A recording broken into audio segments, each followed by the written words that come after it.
Have you ever felt like life is just getting way too complicated?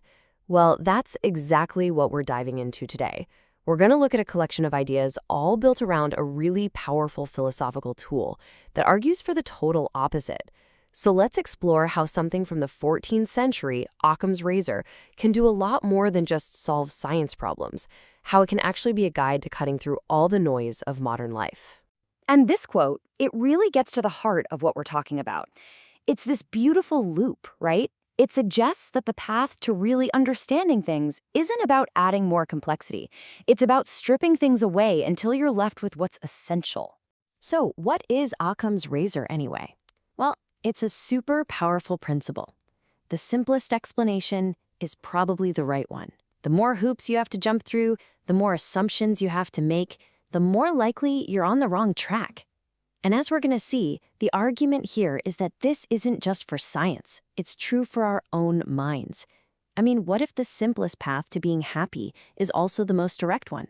Okay, so the source material presents us with this really fundamental choice, a kind of tale of two paths that really define how we can experience the world. So on one side, you've got the complicated mind. It's analytical, it's always looking outside for answers, and as the source suggests, it's kind of the root of a lot of conflict. But then on the other side, you have the simple heart. It's internal, it's quiet, it's full of love, kind of like how a kid sees the world. This is really the central battle we're looking at, mind versus heart, looking out versus looking in. So let's take a walk down that first path, the complicated one that, let's be honest, a lot of us are on. We can call it the maze of modern life. I love this clever twist on that famous philosophical quote. It's suggesting that all our thinking, it doesn't always lead to clarity. A lot of the time, it just leads to more confusion. We keep adding layers and layers of complex assumptions, totally violating Occam's razor, until the simple truth gets completely buried under it all. And check out this contrast the source material draws. The path of the ignorant man is super complicated, right? It needs a whole bunch of assumptions about how other people are the problem and how they need to change.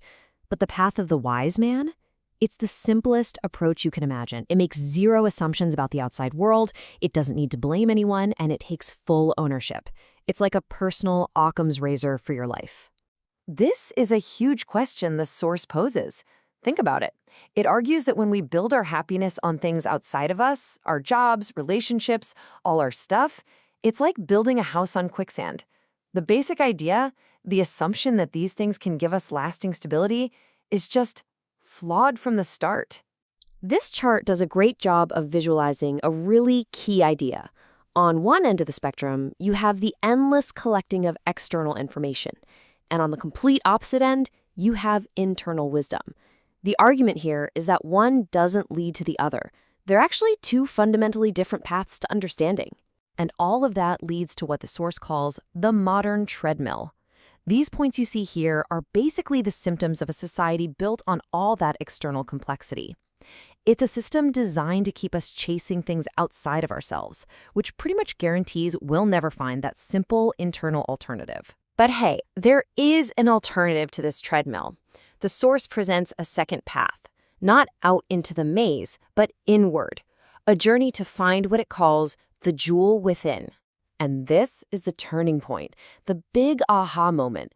When we can truly accept that the external world is always changing and unstable, we stop looking for treasure out there, and we start searching for the one thing that is permanent, our own inner self. So how do you even start looking inside? Well, the source applies Occam's razor again, throwing out all the complex answers.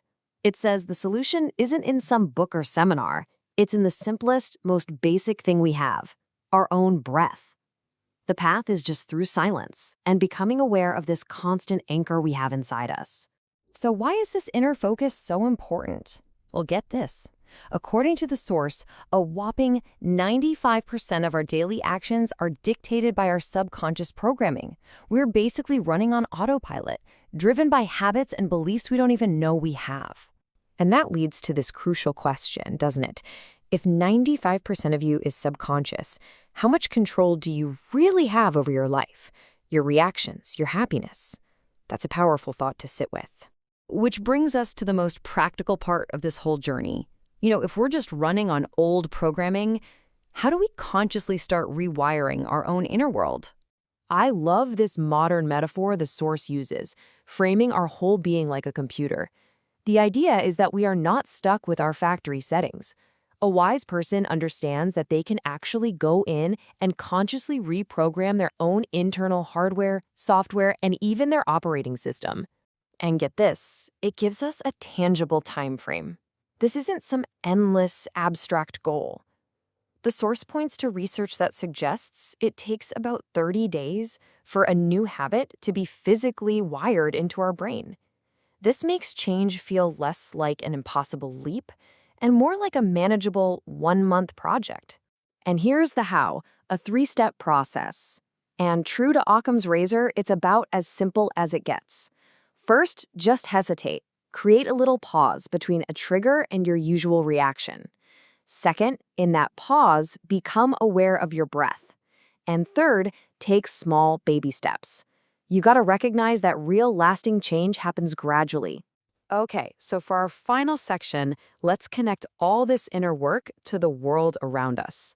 Because how does changing ourselves really change anything else? Well, according to the source, this inner shift just inevitably leads to more conscious choices on the outside. The argument is that people naturally start moving from a me-focused view to a we-focused view. And this shows up in real actions, like supporting kindness in our leaders, making ethical choices about what we buy, and pushing for more conscious, long-term ways of thinking about our economy and politics. And this is where it all comes together. The source ends with this idea of being interconnected. It frames your personal journey as something much bigger than just self-improvement. Your inner peace and your conscious choices, they're presented as an essential piece of a much larger puzzle. The world, it suggests, literally can't be complete with your contribution.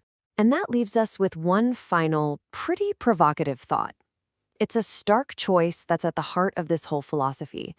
At any given moment, are you adding to the complexity, or are you applying the razor and choosing the simpler path? The source leaves us to wonder, are you the problem, or are you the solution?